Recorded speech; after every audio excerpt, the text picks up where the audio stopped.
Hello friends, welcome to the video lecture series presented by Abel Mathematics Club. This club provides online video lectures for the students who want to learn mathematics mathematically. These lectures will also be helpful for the several competitive examinations at the BSc or MSc level. We have started the video lecture series based upon complex analysis. The earlier lecture, the first lecture, was to learn about regions in the complex plane formed by complex number and its modulus. Today's class, in which we are going to discuss about basic terminological definitions, which will be useful for other perspectives of this complex analysis to learn. So let us begin with the useful terms and definitions for the complex analysis. The first definition is the definition of a neighborhood of a point. So what is a neighborhood? Neighborhood मतलब surrounding area. Neighbourhood मतलब आसपास का जो कोई area हम लोग लेते हैं उसको नेबरहुड बोलते हैं. अगर हम कॉम्प्लेक्स पॉइंट Z0 की बात करें, अगर Z0 is some fixed complex point, तो उसका नेबरहुड हम कैसे लेते हैं? It is considered to be an open disc. हमने लास्ट लेक्चर में देखा था ओपन डिस्क क्या है. It is an inside part of the circle with centre Z0 and radius R. और ओपन है मतलब वो बाउंड्री इंक्लूड नहीं करेगा, less than delta boundary include नहीं करेगा ओपन डिस्क है तो यहाँ पे ऐसे ही ओपन डिस्क हमने ली है. हमने सेट कौन सा लिया? Z belongs to C, set of all complex numbers such that the distance between Z and Z0 is strictly less than arbitrarily small real positive number delta. तो ये जो हो गई वो अपनी ओपन डिस्क हो गई. उसके सेंटर Z0 है, रेडियस डेल्टा है, और ये ओपन डिस्क के मतलब सर्कल का इनसाइड पोर्शन है, उसमें बाउंड्री इंक्लूड नहीं होती है. इसको हम बोलेंगे नेबरहुड या फिर डेल्टा नेबरहुड ऑफ Z0. दूसरा कंसेप्ट है, similar concept is deleted neighbourhood of A point. उसमें क्या है? डिलीटेड नेबरहुड में हम नेबरहुड तो Z0 का लेते हैं, लेकिन उस नेबरहुड में से हम Z0 को ही निकाल देते हैं. मानो हमने एक ओपन डिस्क ली, mod Z minus Z0 less than delta. उस ओपन डिस्क का सेंटर Z0 है, तो उस सेंटर को हम रिमूव कर दे, तो जो हमारे पास बचता है वो है डिलीटेड नेबरहुड. जनरली कोई हमें पूछे कि हमारे नेबर्स कौन कौन है, तो हम क्या बोलेंगे? हमारी सोसाइटी के आसपास के घर को बोलेंगे, राइट. नेबरहुड हम बोलेंगे सोसाइटी के आसपास के घर को. तो हम अपने घर को अपने नेबर में इंक्लूड नहीं करते हैं. तो ये जो कंसेप्ट हुआ वो डिलीटेड नेबरहुड का कंसेप्ट हुआ कि वहाँ पे पॉइंट Z0 निकल जाएगा, उसके सिवाय जो भी ओपन डिस्क के अंदर सारे पॉइंट्स है वो सारे पॉइंट्स से वो यहाँ पे नेबरहुड में आएंगे. तो ये डिलीटेड नेबरहुड का कंसेप्ट हुआ.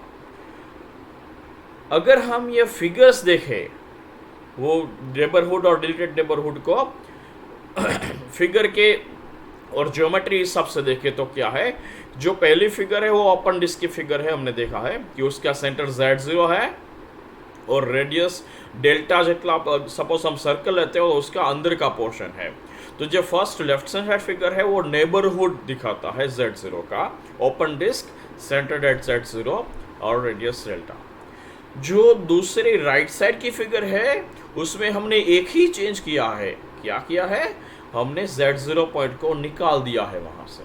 तो ये हो गया deleted neighbourhood. Deleted neighbourhood set से हम लोग दो तरीके से रिप्रेजेंट कर सकते हैं सेट के हिसाब से. फर्स्ट वन हो गया the set of all complex number Z belongs to C such that mod Z minus Z0 less than delta minus the singleton side Z0, यानी Z0 पॉइंट निकलना है उसमें से. और दूसरा हो गया set of all complex number Z belongs to C such that 0 less than mod Z minus Z0 less than delta. इसमें से भी Z0 हमने निकाल दिया. So that is what we call deleted neighborhood of Z0. There is only one difference between these two, that neighborhood of Z0 includes inside part of an open disk with arbitrary small radius delta including Z0. और deleted neighbourhood है inside part of the open disc with centre Z0 and radius delta excluding the point Z0। तो ये हो गई तो definitions neighbourhood और deleted neighbourhood. आगे बढ़ते हैं। आगे हमारे पास है 3 टाइप के पॉइंट्स। यहाँ पे हम लोग डिस्कस करेंगे 3 टाइप के पॉइंट्स के बारे में। For a given particular set there will be 3 types of points we are supposed to discuss right now: interior point, exterior point, boundary point। तो इंटीरियर पॉइंट हम लोग कैसे डिफाइन करते हैं कि अगर कोई सेट दिया है, सबसेट दिया है कॉम्प्लेक्स प्लेन का, suppose S is subset of C, और एक पॉइंट उसमें से लेते हैं S में से, तो उस पॉइंट Z0 का कोई एक एटलीस्ट 1 ऐसा नेबरहुड हमें मिलेगा कि वो पूरा के पूरा S में आ जाएगा। A point Z0 of course वो S में ही होगा। A point Z0 is said to be interior point of S if there exist 1 neighbourhood. लेते हैं हम, नेबरहुड में Z0 भी आ गया, डिलीटेड नेबरहुड में Z0 नहीं आ गया, यहाँ पे हमने नेबरहुड लिया है। तो there exist at least 1 neighbourhood of Z0 which is completely contain in S। तो इसको हम लोग इंटीरियर पॉइंट बोलेंगे। एक्सटीरियर पॉइंट किसको बोलते हैं? अगर वो पूरे का पूरा पॉइंट बाहर है, फर्स्ट थिंग, और उसका एक छोटा सा नेबरहुड ऐसा मिलता है वो भी सेट से बाहर है। So a point Z0 is said to be an exterior point of a subset S of complex plane if there is at least 1 neighbourhood of Z0 which is not contained in S। एक subset हमने complex number के set का लिया, उसके बाहर का point ऐसा लिया कि वो पॉइंट का कोई छोटा सा नेबरहुड हम लेते हैं, वो भी पूरा का पूरा सेट से बाहर होगा। That is what exterior point is. Boundary point की फॉर्मल डेफिनेशन यही है कि a set which is neither interior nor exterior, पूरे का पूरा अंदर भी नहीं है, पूरे का पूरा बाहर भी नहीं है, उसको हम बोलते हैं बाउंड्री पॉइंट। तो नेबरहुड के हिसाब से उसको कैसे देखेंगे कि Z0 is said to be boundary point of S if every neighborhood of Z0 will contain at least some points of S and there will be some neighborhood, उसके थोड़े बहुत पॉइंट S में आएंगे और थोड़े बहुत पॉइंट बाहर भी जाएंगे। सो कोई भी नेबरहुड आप चूज कर लीजिए, कोई भी आर्बिट्ररी Z0 का, अगर वो बाउंड्री पॉइंट है तो उस नेबरहुड के थोड़े पॉइंट S में आएंगे, थोड़े पॉइंट बाहर जाएंगे। तो ये हो गया बाउंड्री पॉइंट। अगर हम if you look after the figure here, interior, exterior and boundary point तीनों को हमने यहाँ पे दिखाया है कि एक हमने मानो सेट ले लिया S। ये सेट कैसा है? If you recall the earlier lecture, it is a closed disc. It is a closed disc. कोई सेंटर हमने मानो ले लिया है Z0, तो Z0 को लेके हमने एक क्लोज डिस्क बनाया है, mod Z minus Z0 less than और equal to R, where R is the radius, right? So it is a subset of complex number set. इसको हम कैसे रिप्रेजेंट करते हैं? Z belongs to C where mod Z minus Z0 less than और equal to R। ये हो गई closed disc with centre Z0 और रेडियस R। तो ये क्लोज्ड डिस्क एक सेट है, मानो ये S है, तो उसका जो रेड वाला पॉइंट हमने लिया है वो इंटीरियर पॉइंट होगा, क्योंकि रेड पॉइंट S में तो है और उस पॉइंट का अगर छोटा सा नेबरहुड ले ले तो हमें एक नेबरहुड ऐसा भी मिलेगा जो पूरे का पूरा S में कंटेन होता है। तो ये जो पॉइंट है, रेड वाला पॉइंट है, वो हमारा इंटीरियर पॉइंट हो गया S के हिसाब से। अभी जो एक्सटीरियर पॉइंट की बात है तो हम लोग ग्रीन वाला पॉइंट देखते हैं। तो ग्रीन पॉइंट S से कंप्लीटली बाहर है। नॉट ओनली दिस, उस पॉइंट का थोड़ा छोटा सा नेबरहुड हम अगर लेते हैं तो एक नेबरहुड तो हमें ऐसा मिलेगा कि वो पूरे का पूरा बाहर होगा, उसमें S के कोई भी पॉइंट इंक्लूड नहीं होंगे। नेबरहुड लेना है मतलब कोई भी छोटे से रेडियस लेकर उसका एक ओपन डिस्क बना रहा हूँ, तो ये ओपन डिस्क पूरे बाहर आएगी, राइट? तो उसको एक्सटीरियर पॉइंट कहते हैं। अगर इंटीरियर पॉइंट है तो उसके आसपास की एक छोटी सी ओपन डिस्क है, वो पूरे वो सेट के अंदर आएंगी। What is a boundary point? We see this point is a boundary point which is lying on this closed disk, boundary of the closed disk. मतलब बाउंड्री पॉइंट का अगर हम नेबरहुड लेते हैं, ओपन डिस्क लेते हैं, तो उसके कुछ पॉइंट एस में गिरेंगे, कुछ एस के आउटसाइड होंगे, तो ये बाउंड्री पॉइंट हो गया, right. So red one is an interior point of this set describe here as a closed disc. Green point is an exterior point of that set, और जो तीसरा पॉइंट है वो हो गया बाउंड्री पॉइंट.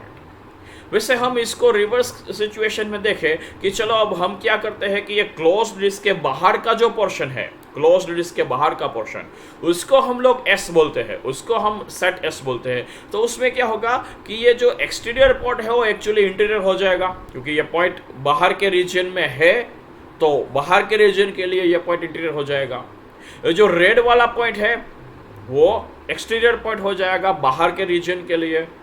और जो ये अगर हम लोग बाहर के रीजन के साथ ये बाउंड्री भी इंक्लूड करते हैं क्लोज्ड डिस्क की, तो ये जो तीसरा पॉइंट है वो उसका बाउंड्री पॉइंट हो जाएगा. तो ये बात हुई तीन स्पेशल पॉइंट्स के बारे में, इंटीरियर, एक्सटीरियर, बाउंड्री पॉइंट. ये पॉइंट्स को लेते हुए हम आगे जाएंगे फ्यू मोर डेफिनेशंस के लिए. उसमें पहली डेफिनेशन है ओपन सेट की. What is an open set? A set or a subset S of C is said to be an open set if it does not contain any of the boundary point. अगर कोई set ऐसा है कि जो कोई भी boundary point include ना करता हो, उसको हम बोलेंगे ओपन सेट. लाइक मानो ये हो गया open disc. If you consider open disk mod z minus z0 less than r for any radius r, अगर स्ट्रिक्टली लेस देन लिया है तो वो बाउंड्री पॉइंट इंक्लूड नहीं करेगा. बाउंड्री पॉइंट इंक्लूड नहीं करेगा तो वो क्या हो जाएगा, वो हो जाएगा open, right. Boundary point include नहीं करता है तो ये हो जाएगा ओपन. तो कोई भी सेट जो बाउंड्री पॉइंट इंक्लूड नहीं करता है उसको ओपन सेट बोलते हैं. ओपन सेट को अलग तरीके से हम देखें तो क्या होगा कि उसमें बाउंड्री पॉइंट नहीं है, मतलब जो सेट है उसके अंदर जितने भी पॉइंट है वो सब उसके इंटीरियर पॉइंट होंगे, क्योंकि हमने कोई भी बाउंड्री पॉइंट इंक्लूड किया नहीं है. तो मतलब अगर हम लोग ओपन सेट को लेते हैं तो a set is open if every point inside that set will be always an interior point. उसका एक ओपन डिस्क सा नेबरहुड होगा, वो उसके अंदर आ जाएगा. उसके बाद की डेफिनेशन है क्लोज्ड सेट की. ओपन सेट में क्या है कि ओपन सेट में हम लोग बाउंड्री इंक्लूड नहीं करते हैं, कोई भी बाउंड्री पॉइंट को इंक्लूड नहीं करते हैं. क्लोज्ड सेट में सारे के सारे बाउंड्री पॉइंट हम इंक्लूड करेंगे. सो ए subset S of a complex number set C is said to be a closed set if it contains all of the boundary points. ये हो गया क्लोज सेट.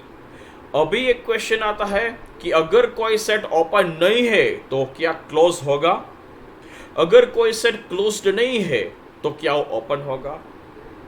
मतलब अगर वो कोई भी बाउंड्री पॉइंट इंक्लूड नहीं करता है तो क्या जरूरी है कि वो सारे के सारे बाउंड्री पॉइंट्स इंक्लूड करे, और अगर वो सारे के सारे बाउंड्री पॉइंट्स इंक्लूड नहीं करता है तो क्या ये जरूरी है कि वो कोई भी बाउंड्री पॉइंट इंक्लूड ना करे. और आंसर है कि there will be so many of such sets which can be neither open nor closed.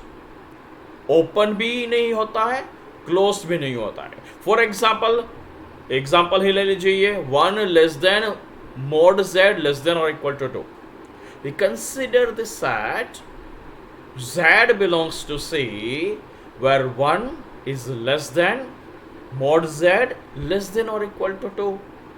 तो क्या हुआ कि 1 लेस देन mod z क्या दिखाता है, 1 लेस देन mod z दिखाता है कि mod z इक्वल टू 1 जो हमारा सर्कल है उसका बाहर का रीजन, बाहर का पोर्शन, और उसमें बाउंड्री इंक्लूड नहीं है. और mod z लेस देन और इक्वल टू 2 क्या दिखाएगा, mod z इक्वल टू 2 जो हमें सर्कल मिलेगा उसका इनसाइड पार्ट, बस उसमें बाउंड्री इंक्लूडेड है. जहां पे स्ट्रिक्टली लेस देन इनइक्वालिटी है वहां पे बाउंड्री इंक्लूड नहीं होगी, जहां पे लेस देन और इक्वल टू है वहां पे बाउंड्री इंक्लूड होगी. तो इसमें क्या होता है कि थोड़े बाउंड्री के पॉइंट इंक्लूड हमने किए हैं जो बिगर सर्कल है उसके अंदर का पोर्शन में, और थोड़े बाउंड्री पॉइंट हमने इंक्लूड नहीं किए हैं, तो ये सेट ओपन भी नहीं होगा, क्लोज भी नहीं होगा। ऐसे तो काफी सारे सेट हम लोग बना सकते हैं, 2 less than mod z less than और इक्वल टू 3, और like 1 less than mod z minus 1 less than और इक्वल टू 2, लाइक दिस। तो हमने लास्ट लेक्चर में एक एन्यूलस रिंग की बात की थी, उसमें 2 केस है। ओपन एन्यूलस रिंग मतलब R1 less than mod z minus z0 less than R। Closed annulus ring मतलब R1 लेस देन और equal to mod z minus z0 less than और इक्वल टू R2। तो open annulus ring है वो R1 और R2 वाले circle के बीच का पोर्शन है और उसमें बाउंड्री पॉइंट्स इंक्लूड नहीं है। अगर हम R1 लेस देन और equal to mod z minus z0 less than और इक्वल टू R2 लेते हैं तो वो क्लोज्ड एन्यूलस रिंग हो गई, मतलब सारे के सारे बाउंड्री पॉइंट्स इंक्लूड कर देंगे उसमें। अभी हम लेंगे तीसरा case, R1 less than mod z minus z0 less than और इक्वल टू R2। उसमें कुछ बाउंड्री पॉइंट्स इंक्लूड होते हैं, कुछ नहीं होते। या फिर ऐसा भी ले सकते हैं, R1 लेस देन और equal to mod z minus z0 less than R2। उसमें भी वही है, कुछ बाउंड्री पॉइंट इंक्लूडेड है, कुछ नहीं है। तो ये हो गई बात सेट्स की जो ओपन भी नहीं है और क्लोज भी नहीं है। नेक्स्ट डेफिनेशन जो है वो है कनेक्टेड सेट की डेफिनेशन। कनेक्टेड सेट क्या है? कनेक्टेड सेट मतलब अगर हमें कोई एक सेट दिया है, उसके कोई भी 2 पॉइंट आप ले लीजिए, any 2 point you consider, we can join them by finitely many line segments, और जो लाइन सेगमेंट्स से वो 2 पॉइंट जुड़ते हैं वो सारे के सारे लाइन सेगमेंट सेट में आ जाएंगे, उसको हम कनेक्टेड सेट बोलते हैं। मानो हमने केस लिया ओपन डिस्क का ही, तो वो डिस्क में कोई भी 2 पॉइंट हम लेते हैं तो वो 2 पॉइंट को हम फाइनाइटली मेनी लाइन सेगमेंट में जोड़ सकते हैं, तो वो कनेक्टेड सेट हो गया। So a set is said to be connected if each pair of points Z1 and Z2 in the set A can be joined by finite number of line segments, and all these line segments are joined end to end and they are completely lying inside the set S. उसको हम connected बोलेंगे। जो set connected नहीं है उसको हम disconnected set कहेंगे। Formally हम लोग कैसे कनेक्टेड को देखते हैं कि सपोज कोई सेट का और सेट का रिप्रेजेंटेशन एक ही कंपोनेंट से होता है ज्योमेट्रिकली, तो वो जनरली कनेक्टेड हो गया। और अगर वो सेट एक से ज़्यादा कंपोनेंट्स इन्वॉल्व करता है, मानो उस सेट का पार्टीशन 1 से 2 से 3 कंपोनेंट में हो गया है, तो वो हो गया डिसकनेक्टेड सेट। क्योंकि 2 अलग अलग कंपोनेंट्स में अगर हम पॉइंट लेंगे तो उसको जोड़ने के लिए जो लाइन सेगमेंट हमें यूज करनी है, तो लाइन सेगमेंट का थोड़ा पोर्शन है वो सेट से बाहर चला जाएगा, तो वो डिसकनेक्टेड में आ जाएगा। So this is definition of connected set. Moving further is the definition of domain. Domain मतलब it's the combination of 2 conditions, open and connected. Open connected set is said to be domain, मतलब boundary include नहीं करनी है, first thing. और second thing, उसमें जो भी 2 point हम लेते हैं वो 2 point finitely many line segment से जुड़े होने चाहिए और सभी लाइन सेगमेंट सेट में आने चाहिए। So open connected set is said to be a domain. Like an open disk, open तो है ही, और उसमें अगर कोई भी 2 पॉइंट ले तो उसको हम कनेक्ट कर सकते हैं via line segments lying inside that open disc only. तो open disc is an example of connected set. Fine, आगे बढ़ते हैं। नेक्स्ट डेफिनेशन है डेफिनेशन ऑफ रीजन। रीजन मतलब हमें स्टार्ट करना है डोमेन से, एक डोमेन लेना है। अगर वो डोमेन, अगर डोमेन है मतलब उसकी बाउंड्री पॉइंट इंक्लूड नहीं होगी, ओपन होगा। इस डोमेन अगर थोड़े बहुत बाउंड्री पॉइंट इंक्लूड करता है तो भी वो रीजन कहलाएगा। सारे के सारे बाउंड्री पॉइंट इंक्लूड करता है तो भी वो रीजन कहलाएगा। और अगर कोई भी बाउंड्री पॉइंट इंक्लूड नहीं करता है तो भी वो रीजन कहलाएगा। मतलब domain can be considered as a region, a domain with some of the boundary points can be considered as region, a domain with all of the boundary points can be considered as region। ये बात हुई reason की, definition of reason, right. आगे बढ़ते हैं there are some standard inequalities that will be helpful for our progressive work. कुछ ऐसी inequalities हम लेते हैं कि जो आगे जाके हमें काफ़ी काम आएगी, काफ़ी सारे टॉपिक्स में यूज होगी. The first one among them is for any two complex numbers z1 and z2, modulus of z1 plus z2 would be less than or equal to mod z1 plus mod z2. It may be referred as triangle inequality. The second standard inequality is mod z1 minus z2 should be greater than or equal to modulus of absolute difference of z1 and z2. मतलब modulus of mod z1 minus mod z2. तो दोनों quantity positive तो हो गई, और mod z1 minus z2 है will be greater than और equal to mod of modulus z1 minus modulus z2. ये हो गई दूसरी इनइक्वालिटी. थर्ड इनइक्वालिटी तो क्वाइट ऑब्वियस है, क्योंकि z1 और z2 कॉम्प्लेक्स नंबर है, तो mod z1 और mod z2 positive real number होंगे, क्योंकि mod z की डेफिनेशन क्या है? Square root of real part square plus imaginary part square. Right, real part और इमेजिनरी पार्ट दोनों रियल नंबर है, तो उसके स्क्वायर पॉजिटिव रियल नंबर होंगे, तो मतलब mod z है वो पॉजिटिव रियल नंबर होगा. तो mod z1 mod z2 दोनों पॉजिटिव रियल नंबर है, उसका डिफरेंस लेफ्ट हैंड साइड लिया है मॉड्यूलस करके, और पॉजिटिव रियल नंबर का एडिशन राइट हैंड साइड लिया है. तो obviously difference of two positive real numbers, mod of that will be less than और equal to addition of two positive real numbers. So वो straight forward बात हुई. उसके बाद दो इनइक्वालिटी है, उसमें एक है कि कोई भी कॉम्प्लेक्स नंबर आप ले लो, उसका real part of z will be always less than और equal to mod real part of z, और that will be less than और इक्वल टू mod z. उसमें पहला पोर्शन तो एकदम ट्रिवियल है, क्योंकि अगर हमने कोई भी कॉम्प्लेक्स नंबर लिया तो उसका रियल पार्ट पॉजिटिव भी हो सकता है, नेगेटिव भी हो सकता है. राइट, तो अगर वो रियल पार्ट नेगेटिव है तो उसका मॉड्यूलस तो पॉजिटिव ही होगा, अगर रियल पार्ट पॉजिटिव है तो उसका मॉड्यूलस पॉजिटिव रहेगा. तो real part of z will be always less than और equal to modulus of real part of z. और mod z कैसे हम लेते हैं? Square root of x square plus y square, real part square plus imaginary part square. मानो imaginary part 0 हो गया तो mod z will be just mod of real part of z. और अगर इमेजिनरी पार्ट कुछ है, नॉन जीरो है, तो वो quantity real part square plus imaginary part square वाली क्वांटिटी ओनली रियल पार्ट से थोड़ी बढ़ जाएगी. तो मतलब mod real part of z will be always less than और equal to square root of real part of square plus imaginary part of square, that is mod z. तो ये हो गई एक inequality, real part of z less than और equal to mod real part of z less than और equal to mod z. और दूसरी inequality उसी हिसाब से रियल पार्ट की जगह पे हम इमेजिनरी पार्ट कंसिडर करते हैं तो मिलेगी, that is imaginary part of z less than और equal to modulus of imaginary part of z is less than और equal to mod of z.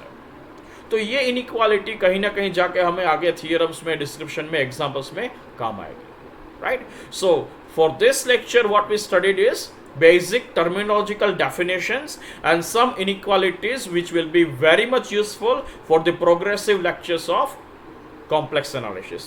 तो यहाँ तक हमने एक बेस बनाया है. We have gone through basic idea about complex numbers, then regions, then special standard terminological definitions and inequalities. Right? अब के बाद के लेक्चर में, नेक्स्ट लेक्चर में हम लोग देखेंगे फंक्शन ऑफ कॉम्प्लेक्स वेरिएबल क्या है, उसको हम कैसे इंटरप्रेट कर सकते हैं, what is limit of function of complex variable. ये सब progressive work will be going through from the next progressive lectures. Hope you like this video and don't forget to subscribe our channel on Abel Mathematics Club. Thank you everyone.